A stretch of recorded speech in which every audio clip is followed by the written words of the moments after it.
दुई दिन तले आपण मैंने समस्त देखी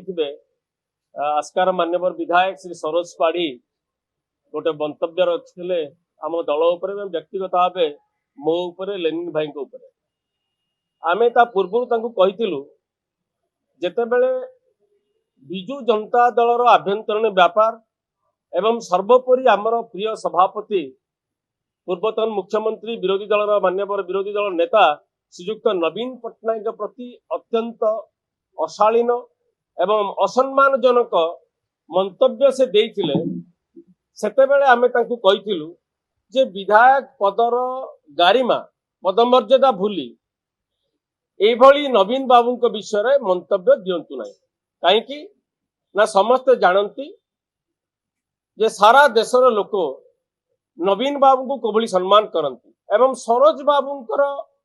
दलर प्रधानमंत्री जे अछंती मान्यवर प्रधानमंत्री राज्यर मान्यवर मुख्यमंत्री केंद्र मंत्री समस्ते एवं अन्य दलर नेतृवृंद मध्य नवीन बाबू को कोभली सम्मान करती तेणु तमे जड़े विधायक हेकी एभली नवीन बाबू प्रति असम्मानजनक मंतव्य देबारु क्षांत हुआ आम कहिबार तत्व माने एटा थिला अर्थ किंतु सी ताकू अन्य हिसाब रे नेकी बहुत व्यक्तिगत स्तर को आसिक कहिसंती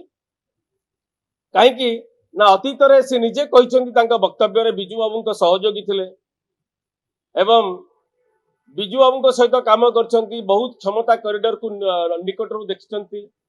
एवं ता सहित मते कहिसंती गरीब आमे भिक मागुछु बोली कि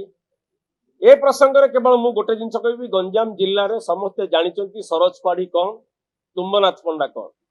देश विदेश रो कोण अनुकोण टेक्निक खबर देखंतु आम सह यूट्यूब फेसबुक और इंस्टाग्राम रे आमको देखंतु लाइक शेयर और सब्सक्राइब करने को आद्यम भूलंतु।